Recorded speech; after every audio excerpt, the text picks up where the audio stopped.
We're a digital banking and payment technology company that are based here in Bahrain. We were formed in 2014 and we build digital banking and payment solutions that enable businesses and consumers to better manage their money and improve the international and domestic payments that they make. There are two things that differentiate us from other players in the market. The first one is our technology. We've built an core account processing solution and transaction processing solution. And then along with that, we have an API that enables us to serve channels like mobile and websites. And behind that, we've built some back office tools that enable us to manage compliance and financial control and reconciliation. And this combination of building our own technology IP and then running those as services is pretty unique for a company in this part of the world.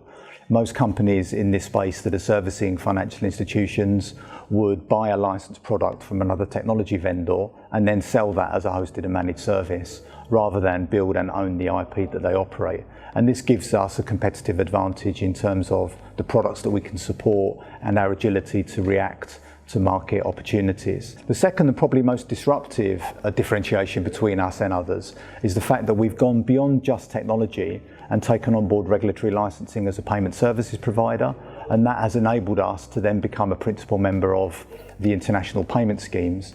Now that gives us the ability to build and operate products ourselves, as well as just running technology services. And so we now have two ways of going to market. We can build and operate our own products and serve end users directly, or we can work with partners on a software as a service or banking as a service basis to facilitate the products that they launch.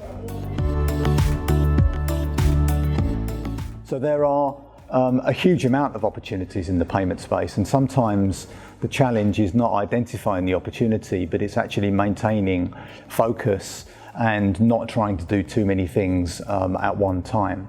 What we've concentrated on doing in our strategy is to look at the market to identify underserved segments where there's an opportunity for us to launch something new, or where there is an opportunity to disrupt legacy services that are being operated by traditional financial services providers.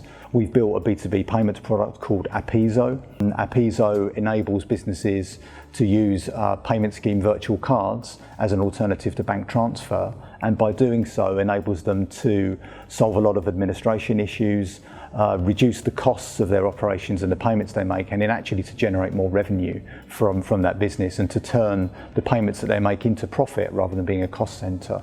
We're now taking a similar approach to the consumer space. We've designed the consumer financial services proposition, and our concept is to bring a delightful experience to individuals to replace the really rather staid experience that they have with traditional financial institutions when looking at current account banking. Outside of these two segments, then our approach is to find partners that we can work with.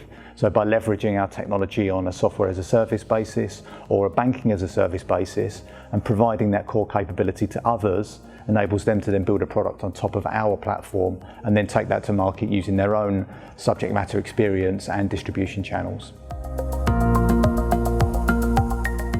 Well, I think it's evolving fast. For us, the important thing to consider when thinking about Bahrain is not as a single country ecosystem, but as a regional hub. And I think there are a lot of qualities in Bahrain as a destination that make it ideal to create a hub that can then enable companies to come, land here and expand across the region. The Bahraini culture, there's a very good, skilled workforce, particularly of well-educated and motivated university graduates that are coming through to provide the human resources that businesses need here to grow. And also there's great connectivity from Bahrain across the rest of the region. When we first set up our business here in 2014, the support framework for fintech companies just didn't exist. It's been really exciting, and we can only give credit to the Bahraini government and companies like FinTech Consortium that have come in and have taken the steps to actually put that support framework in place and enable what we now call the ecosystem to really come into being. I think the next phase for Bahrain and for the FinTech ecosystem project here in Bahrain is to look at exporting services so that people start to recognize Bahrain not only as a destination to come in and build a product to serve the local market here, but actually one where you can come and build a best of breed product that can then be expanded and rolled out regionally and internationally. Well, I think there are three main points for that. The first one is market opportunity. So within our Apiso B2B payments business, we have distribution partners that are headquartered in the US, and we can leverage those distribution partners to create an immediate market opportunity for us. And working with Silicon FinTech Bay will enable us to put in place the partnerships that are necessary to drive that market expansion. The second part is really about profile. Silicon Valley is the birthplace of technology, and there's a lot of added value that we as an organisation can achieve through building out our contacts and network and the exposure that we will get by having an operational hub put down in the Bay Area. And I think thirdly, and really what made this a no-brainer for us, was the ability to continue working with FinTech Consortium. We've had a great experience of working with them as a founding partner in Bahrain FinTech Bay, and the opportunity to continue to work with a management team that's got the drive and enthusiasm to then take the concept that they've built here and then roll that out internationally really was a very, very simple equation for us. You know, we want to stay with our partners and work with them as they grow their business across the globe by launching new hubs. We want to be following them around.